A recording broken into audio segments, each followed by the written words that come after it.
에베소서 이제 3장으로 넘어옵니다. 3장으로 넘어와서 바울은 처음에 무슨 얘기를 하냐? 내가 무엇을 위해서 사는지 얘기를 합니다. 내가 무엇을 위해 사는지. 나는 하나님이 너희에게 알려주라고 맡기신 구원의 길, 그리스도 예수의 복음을 이방인인 너희에게 전하고 알리기 위해서 사는 거다. 그 얘기를 해요. 처음에 이제 그 얘기를 하고, 두 번째로는 내가 왜 이렇게 살게 되었는지, 왜 이 복음을 위해서 어떻게 이렇게 사는 사람이 되었는지를 소개합니다.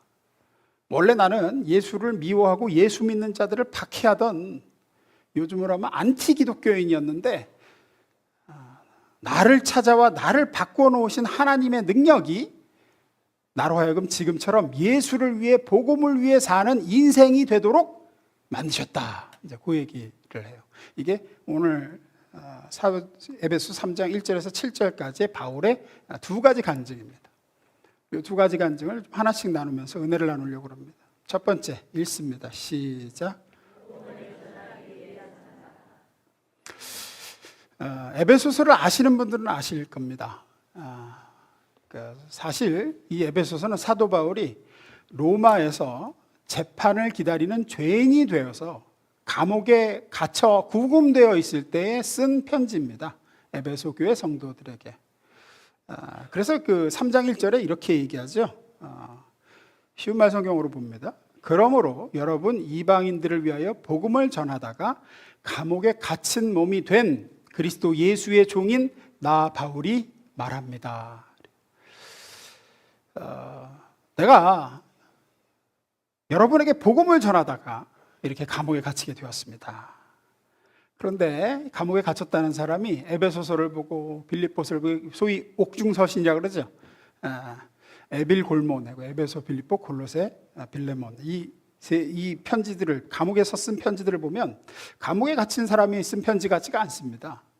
막 기쁨이 넘치고, 오히려 밖에 있는 사람들에게 걱정하지 말라고, 나는 여기서도 예수님의 복음에 붙들림 받아서 너무나도 복음의 일꾼으로 이렇게 이 갇힌 몸으로도 나를 지키는 간수들에게 복음 전하고 있다.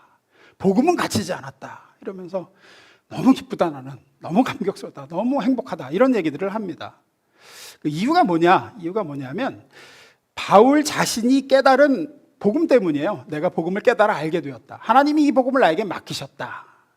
오늘 본문 2절부터 4절 봅니다. 너희를 위하여 내게 주신 하나님의 그 은혜의 경륜을 너희가 들었을 터이라. 곧 계시로 내게 비밀을 알게 하신 것은 내가 먼저 간단히 기록함과 같으니 그것을 읽으면 내가 그리스도의 비밀을 깨달은 것을 너희가 알 수 있으리라. 참, 못 알아들을 말을 많이 하고 있는데, 하나님의 은혜의 경륜, 그리스도의 비밀, 이런 얘기를 하죠.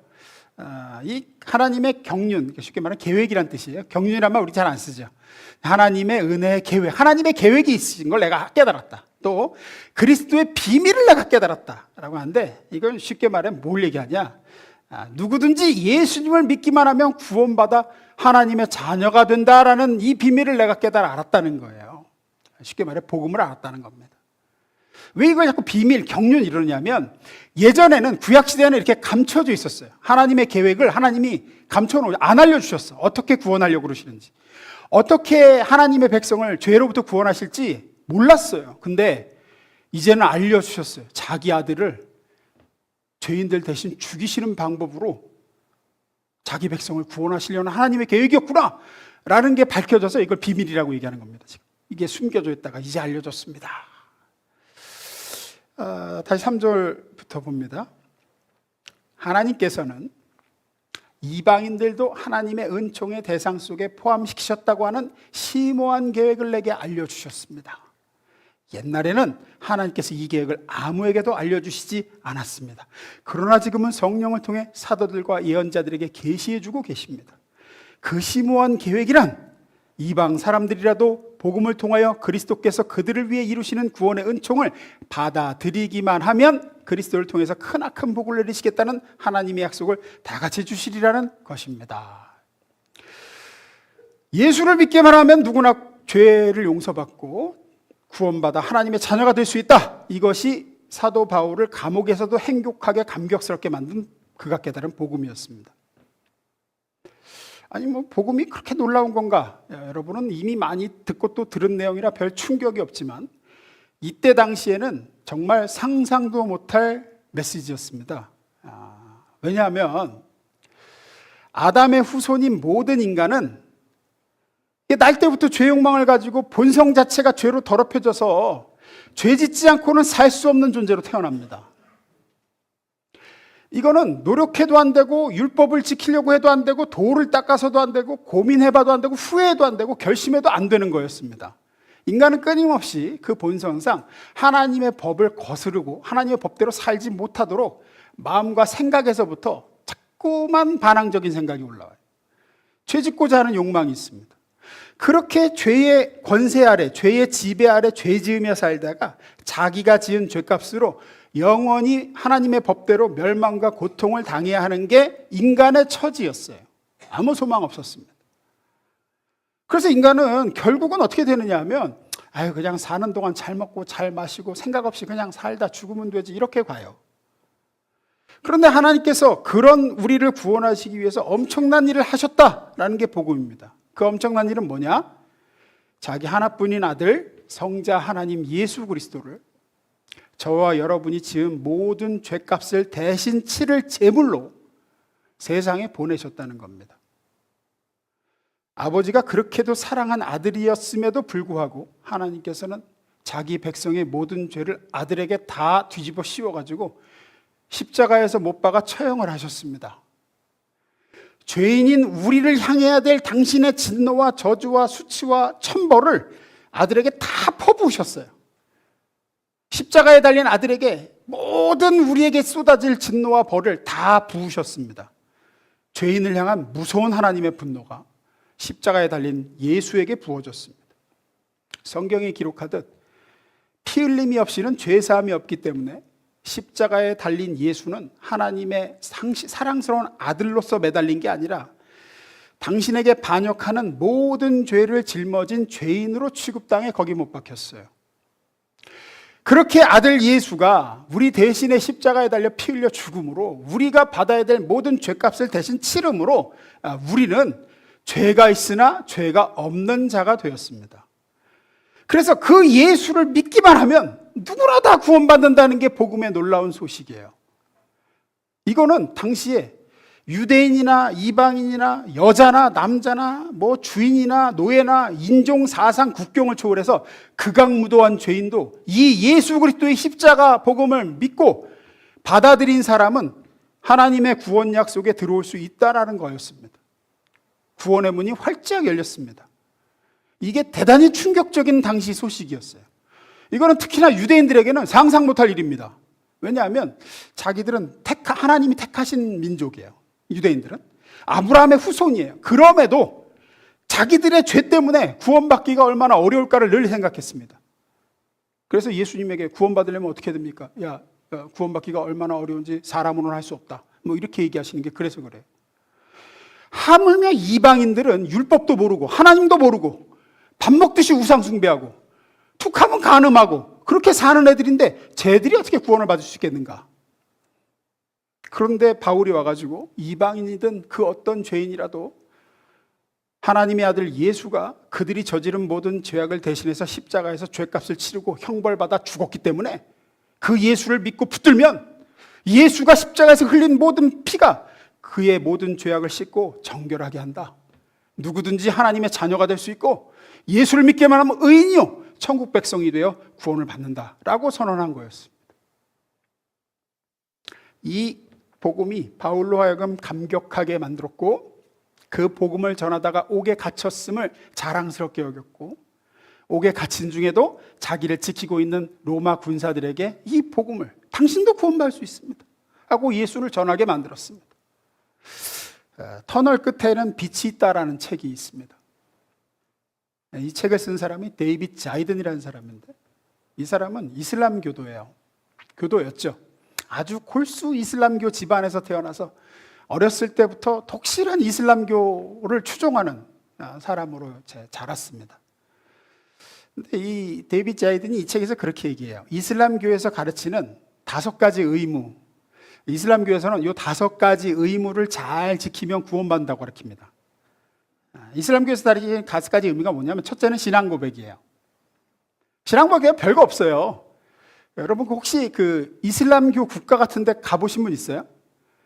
아침 저녁으로 방송하는 거 아니에요? 하면서 나오는 거 아세요? 알라 아크바 뭐 하면 걔네들 죽을 때도 하거든요. 알라 아크바 하고 죽거든요. 그게 신앙 고백이에요. 알라는 위대하며 한 분뿐이고, 마호메트는 그의 위대한 선지자다. 이게 신앙 고백이야. 간단해. 그거를 하루에 5번씩 해야 됩니다. 신앙 고백을. 그게 첫 번째 의무예요. 구원받기 위해서. 두 번째가 예배입니다. 예배라고 해서 우리처럼 이런 예배가 아니라 역시 하루 5번 메카, 성지 메카, 마호메트의 무덤이 있는 메카를 향해서 5번 절해야 돼요. 그래서 제가 전에도 말씀드렸죠. 고속도로에서 운전하고 가다가 차 세워놓고 예배 시간이다 하면 이제 돗자리 깔고 엎드려서 절하는 거예요. 요거 하루에 5번씩 해야 돼요. 이게 두 번째 의무예요. 이거 잘해야 구원받아요. 세 번째가 금식입니다. 라마단이라고 하는 금식 기간이 되면 구원받기 위해서는 이슬람교도들은 금식해야 돼요.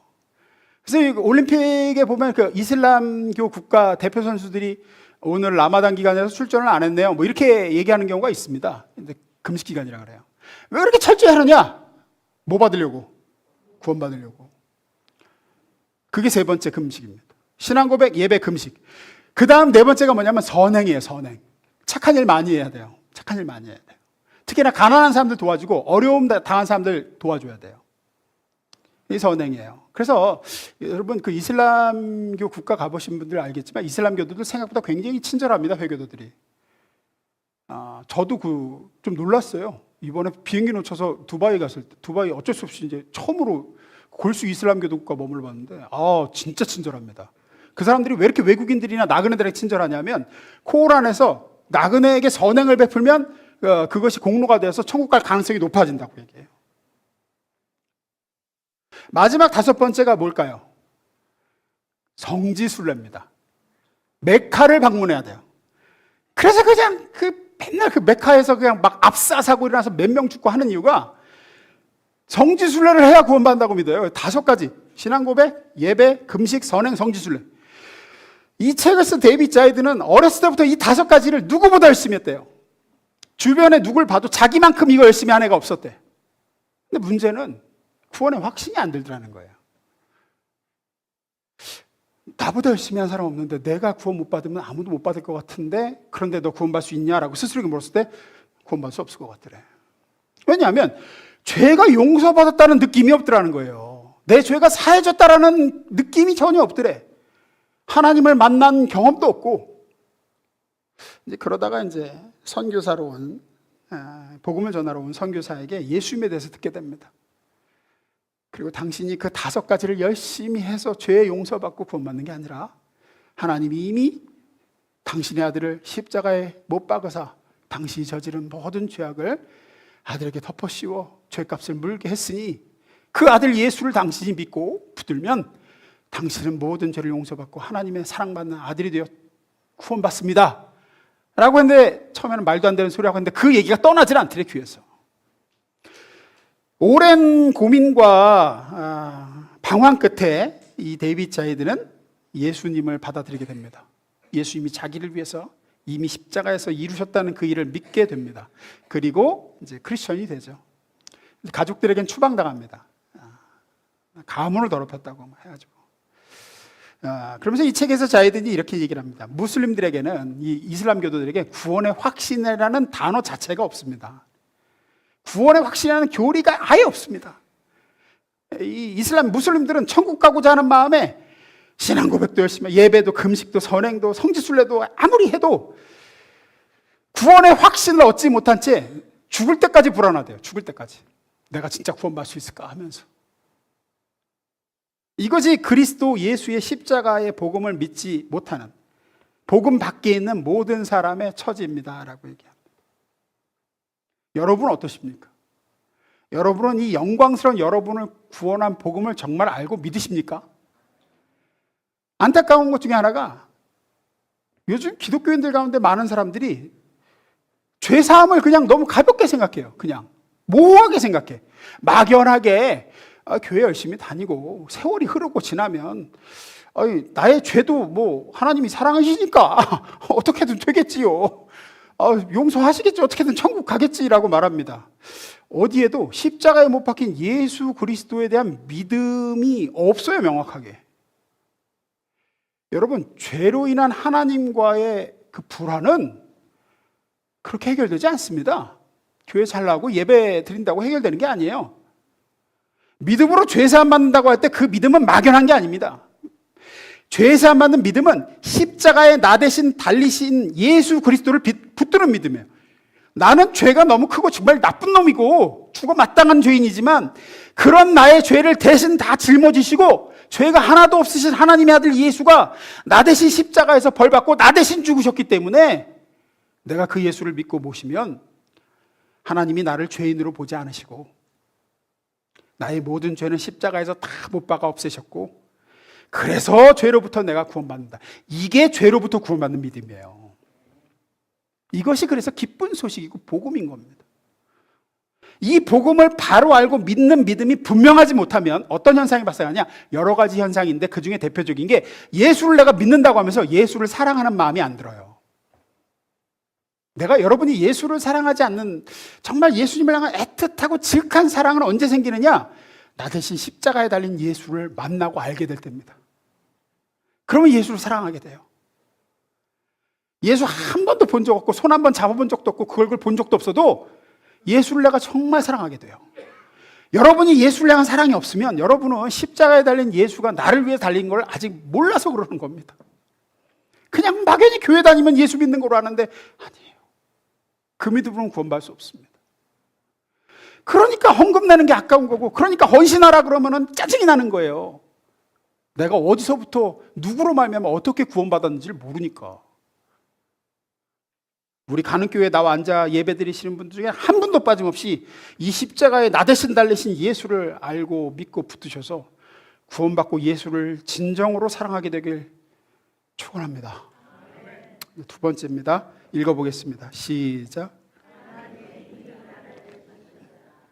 바울은 에베소 3장 1절에서부터 6절에서 내가 무엇 때문에 이렇게 감옥에 갇혀있고 뭘 전하기 위해서 이렇게 사는지 얘기를 해요. 그건 바로 앞서 말씀드린 유일한 구원의 길인 예수 그리스도의 복음을 전하기 위해서 나는 감옥에 갇혔고 나는 지금도 숨이 붙어 사는 이유는 이 복음, 이 예수를 이방인에게 여러분에게 전하기 위해서 사는 겁니다. 이 얘기를 해요.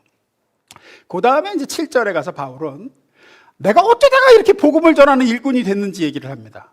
내가 어쩌다가 복음을 전하는 이렇게 일을 하게 됐는지 이 영광스러운 직분을 맡게 됐는지 얘기를 해요. 7절 말씀입니다. 이 복음을 위하여 그의 능력이 역사하시는 대로 내게 주신 하나님의 은혜의 선물을 따라 내가 일꾼이 되었노라 그래요. 언뜻 봐서 뭔 얘기를 하는지 모르겠지만 쉽게 말해 이겁니다.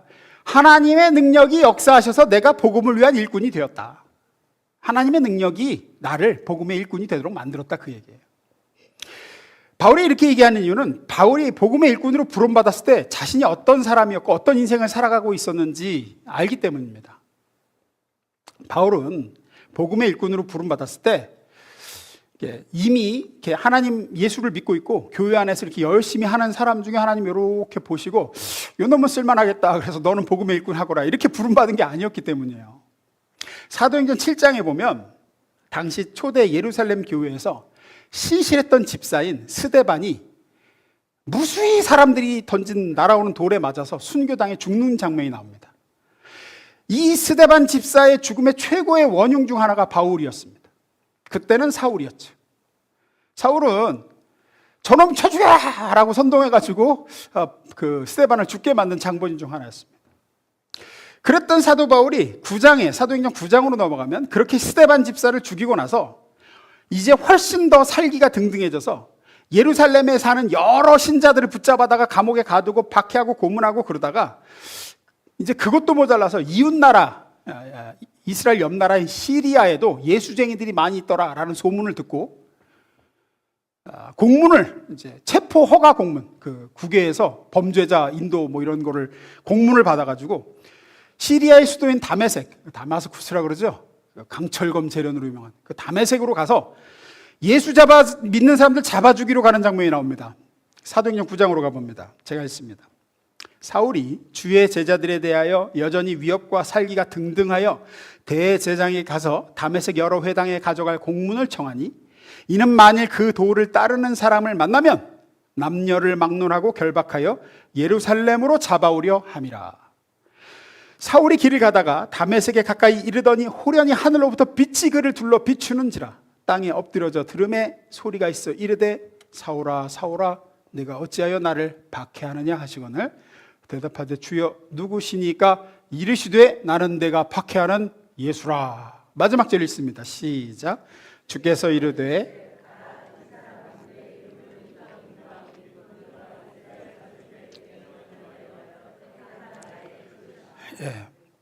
자 보세요.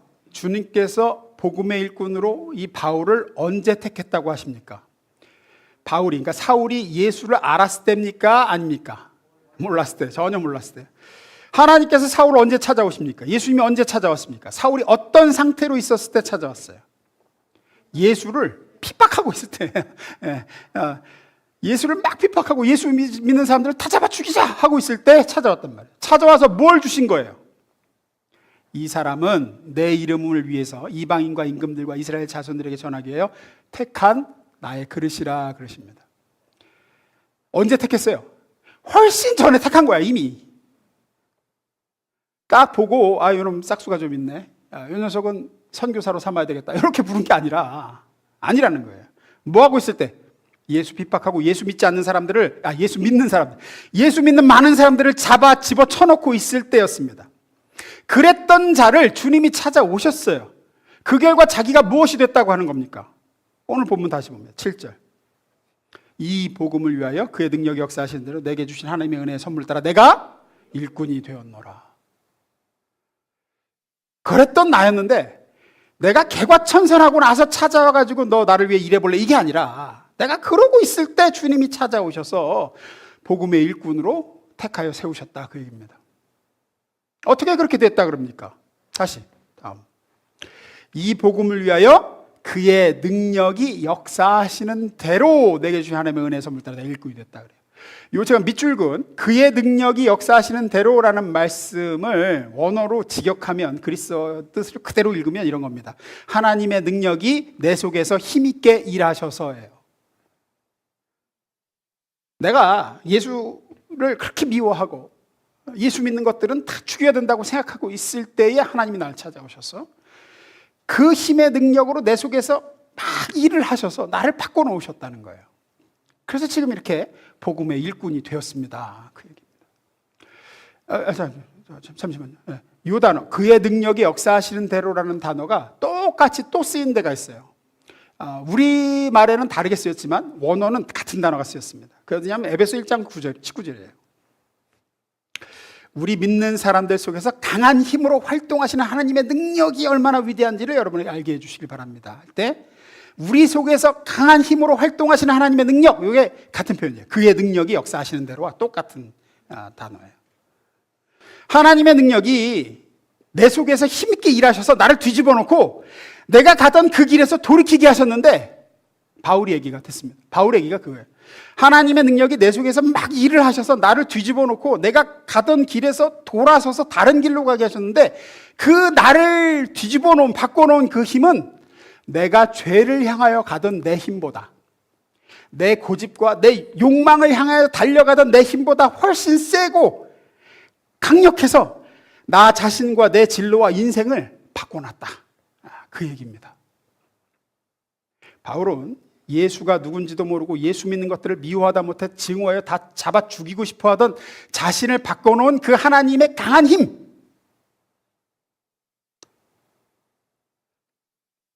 그런 인생을, 예수 전하는 인생, 복음의 일꾼 되게 만든 그 힘을 이야기하고 있어요. 이해를 돕기 위해서 예를 듭니다. 여러분 런닝머신 아시죠? 런닝머신. 헬스장 가면 있는 런닝머신, 영어로 그 트레드밀이라고 하는데 런닝머신, 그 운동기구를 아실 겁니다. 실내에서 달리기를 하기 위해서 만들어진 기구죠. 걷고 달리고 하기 위해서. 바닥에 벨트가 있어서 이게 벨트가 뒤로 이렇게 감기죠. 그래서 실내에서 달리고 걷고 이렇게 유산소 운동을 하고 싶은 사람이 그 위에 서서 계속 앞으로 걷고 뛰고 있는데도 제자리에 머물러 있을 수 있도록 고안된 운동기구입니다. 말하자면 땅이 움직이는 거예요. 땅이. 그죠? 땅이. 바닥이 움직여요. 내가 뛰는 것이 벨트가 뒤로 가는 속도보다 느리면 어떻게 되죠? 예. 내가 아무리 열심히 달려도 내가 앞으로 달려가는 속도와 힘보다 바닥 그 벨트가 감기는 힘이 더 강하면 아무리 열심히 앞으로 달려가도 나의 몸은 뒤로 가게 됩니다. 실제 내 몸은 내가 달리고자 하는 방향과 반대로 간다고요. 바울이 하나님의 힘이 내 속에서 강력하게 역사하셔서 나를 바꿔놨다 할 때 그 힘이 바로 이런 의미입니다. 내가 깨닫고 돌이켜서 복음을 위해 살아야지 이랬던 게 아니야. 내가 사도가 돼야 되겠다. 내가 사도가 돼서 목숨을 걸고 감옥에도 들어가고 주를 위해서 이렇게 한 게 아니야. 나는 그냥 내 죄된 본성대로 달려가고 있었어. 나는 내 안에 있는 죄된 욕망대로 예수 믿는 것을 다 잡아 죽이려고 담의 색으로 막 뛰어가고 있었는데 내 그 엇나가려는 힘보다 내 욕심대로 하나님을 거스르려는 내 의지보다 훨씬 더 강력한 하나님의 힘이 내 속에서 역사에 서서 나를 지금의 사도가 되게 복음의 일꾼이 되게 만드셨다. 그 얘기입니다.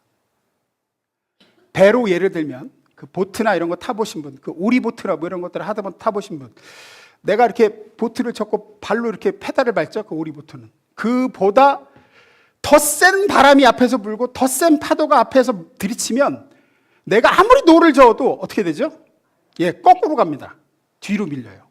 왜? 더 강력한 힘이 앞에서 불어오기 때문이죠. 더 극단적인 예를 들면 여러분이 KTX를 타고 부산으로 가는 동안에 KTX를 탔어. KTX는 부산으로 달려. 근데 나는 서울 방향으로 전력 질주를 해. 부산 안 가려고 애를 쓰고 버텨. 그래도 결국 어디로 갑니까? 그래도 부산 갑니다. 내가 안 가려는 내 힘과는, 내 의지와는, 노력과는 비교도 할 수 없는 강력한 힘이 내 몸을 시속 320km로 부산에다 데려다 놓습니다. 바울은 그 얘기를 하는 거라고요. 나 같은 인간이 복음의 일꾼이 된 것은 내가 내 힘으로 의지로 노력해서 이렇게 달려온 게 아니라 하나님이 내 안에서 강력하게 그 힘으로 역사하사 죄를 향하여 뛰어가는 것을 붙잡아 끌어다가 복음을 위한 일꾼으로 삼으셨다 라고 고백을 하는 겁니다. 여러분, 복음이 복된 소식이고 기쁜 소식일 수 있는 중요한 이유와 근거가 여기에 있어요. 하나님을 알지 못하고 예수가 누군지도 모르던 나를 하나님이 강권적으로 찾아오사 나로 하여금 예수를 알게 하시고 만나게 하셨습니다. 거기서 끝나는 게 아니라 여전히 내 안에는 죄 짓고 불순종하려는 힘이 있습니다. 예수 믿기 전에 살던 습성대로 살려고 하는 힘이 내 안에서 작용을 한다고요. 하지만 죄 짓고 불순종하는 내 힘보다 훨씬 강한 힘, 거스르고 욕망대로 욕심대로 살려는 내 힘, 하나님이 원하시는 인생을 살기 싫어하는 그 옛 본성의 힘, 게으르고 나태하고 그저 편하게 살고자 하는 힘보다 그 모든 것을 다 이기고 압도하는 내 힘보다 훨씬 강력한 하나님의 힘이 나를 붙들어 결국은 하나님이 원하시는 사람으로 인생으로 만드신다라는 게 성경이 이야기하는 복음의 약속입니다. 그분의 집념과 힘이 그분을 거스르는 나의 힘보다 훨씬 강하다고요. 그래서 이게 기쁜 거예요. 그래서 이게 복음이라고요. 나를 압도하는 힘이 나를 붙들어 끌고 가고 있습니다. 하나님이 원하시는 인생으로 빚어가십니다. 여기에 우리의 안심과 평안이 있습니다. 성도의 견인. 난 이 견인이라는 표현을 그래서 좋아해요. 자동차가 아무리 애를 써도 앞바퀴 딱 들어서 견인차 위에 탁 걸면 견인차가 끄는 대로 가는 거죠. 우리 인생이 그렇게 됐다는 겁니다. 7절 봅니다. 다시 읽습니다. 시작.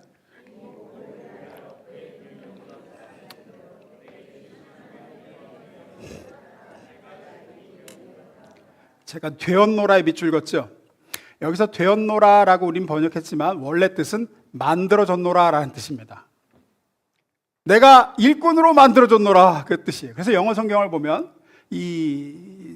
내가 되었노라 become으로 쓰지 않고 I was made라고 써놨습니다. 내가 만들어 수동태. I was made a servant of gospel. 내가 된 게 아니라 하나님이 나를 복음의 일꾼으로 만들어 놓으셨다. 능동태가 아니라 수동태로 되어 있어요. 나는 되고자 한 적도 없고 오히려 반항했는데 하나님이 그런 나를 꺾고 강력한 힘으로 안 될래 안 될 수 없도록 하셔서 복음의 일꾼으로 만드셨다. 때론 바울의 육체를 치기도 하셨고, 처음에 예수님을 만났을 때 눈이 멀죠. 때론 바울의 소망과 바람을 좌절시키기도 하셨고, 때론 바울의 양심을 찌르기도 하고 영적으로 눌리고 답답하게도 만드시기도 했고, 주변 사람을 통해서 만드시기도 하고, 만나는 사건과 환경을 통해 바울을 빚어가시기도 하고, 육체의 가시, 사단의 사자를 주셔서 그걸 통해서 일하기도 하셔서 하나님의 이 힘이 강력하게 바울 속에서 일하여 지금의 나가 되었다. 복음의 일꾼이 되었다. 무당된 사람들의 이야기를 들어본 적이 있으실 겁니다. 무당이 된 사람들. 하나같이 저는 무당이 되려고 했습니다 해서 된 사람 보셨어요? 저는 일찍이 무당이 되려고 마음을 먹고 없습니다. 다 안 되려고, 어떻게든지 피하려고, 저는 무당 안 되려고 그랬다는 거예요. 그런데 그렇게 집요하게 귀신이 자기를 붙잡고 늘어졌습니다 라는 얘기를 해요. 다 그래, 다 100이면 100 다 그래. 때로는 신병, 그 무병이라고도 하죠. 신병 걸려가지고 몸이 아픈데 도무지 뭐 병원 가도 병명은 안 나오고 죽을 것 같더래. 그러면서 가면 무당 안 되면은 이거 안 놔 뭐 이러고, 때로는 뭐 교통사고 당하게 만들고 막 잠 못 자게 만들기도 하고 뭐 계속 괴롭히고 협박하고 너 이러다 죽는다, 너 이러다 죽는다 뭐 이러고, 어떻게든 뭐 만들려고, 무당 만들어서 자기 종 삼으려고. 악한 마귀도 자기가 선택한 영혼을 절대로 포기하지 않습니다. 자기가 원하는 모습으로 마귀가 계획한 인생으로 만들어 살도록 하려고 수단 방법을 가리지 않고 빚어가요. 마귀종을. 하물며 전능하신 하나님께서 자기 아들을 죽이는 목숨값을 치르고 택하여 얻은 자녀인 우리를 우리 맘대로 그냥 살도록 내버려두고 구원해 놓은 다음에 방치하고 방임하시느냐? 절대 아닙니다. 마귀도 하는 일을 하나님이 못하시겠습니까? 하나님은 하나님이 원하시는 모습으로, 하나님이 우리를 향해서 일찍이 계획하신 인생 그 모습대로 빚어가고 살도록 하나님은 끊임없이 우리 속에서 일을 하십니다. 그래서 저와 여러분은 이제 여러분 마음대로 살긴 다 틀린 인생이에요. 때로는 뭐 여러분의 육신을 치시기도 하실 거고, 때로는 환경을 조성하죠. 만남을 통해서 바울처럼 육체에 가시를 주시기도 하고 좌절시키기도 하시면서 결국은 하나님이 내가 너를 이런 인생으로 살려고 진작에 택하여 내 아들 핏값으로 너를 샀다 하신단 말이에요. 이게 얼마나 다행이고 복인지 몰라요. 마귀에게 택함 받은 인생들, 여러분 무당돼 행복하다는 무당 봤습니까? 저는 무당이 돼서 너무 행복하고 기쁩니다. 이렇게 평안하고 복된 인생, 이런 사람은 없어요. 다 불행하대요. 다 괴롭다 그러고, 이렇게 좀 신비한 힘은 좀 줘. 너 어디에 흉터 있지, 너 언제 무슨 일 당했지, 이런 거는 알아맞히고, 과거를 알아맞히고, 작두 타고 이런 능력은 줘도 굉장히 불행하게 만듭니다. 행복해하는 꼴을 못 본대요, 무당이. 그래서 다 기차 길려 오막살이 살잖아. 돈 많아도 저기 살아야 된대. 괴롭힌데 좋은 집 살면. 그렇게 결국 싸먹다가 결국 어디 보내려고? 결국 지옥 보내요. 하지만 하나님의 택함 받은 인생인 우리는 예수 만나서 행복하게 하시고, 바울 보세요. 그냥 감옥에서도 행복하다 그러고 매 맞아도 기뻐 찬송 부르고, 하나님, 여러분 하나님 믿고 예수 믿어 하나님 자녀 되어 불행하다는 사람 봤습니까? 내가 예수 믿은 거 너무 후회됩니다. 불행하고 괴롭고 정말 살 수가 없습니다. 예수 믿고 나서. 없습니다. 하나님은 우리를 정말로 행복하게 하시려고, 하나님이 원하시는 복된 인생을 살게 하시려고, 그렇게 치유되고 해서 나도 살고 남도 살리는 인생을 살게 하시려고 빚어가시고, 그렇게 살다가 마지막에는 어디로 부르세요? 네, 천국으로 부르시는 겁니다. 그것이 우리의 복된 운명입니다. 그래서 복음이 복음인 거예요. 하나님의 손에 붙들림 바 됐습니다. 여러분이 벗어라는 힘과 비교할 수 없는 하나님의 힘이 바울을 붙잡아서 복음의 일꾼이요 사도가 되게 했듯, 각 사람에게 하나님이 계획하신 인생으로 이끌어 가시는 줄로, 만들어 가시는 줄로 믿습니다. 이 강권적인 은혜를 믿으시고 감사하고 신뢰하고 평안 누리시기를 축원합니다. 기도하겠습니다.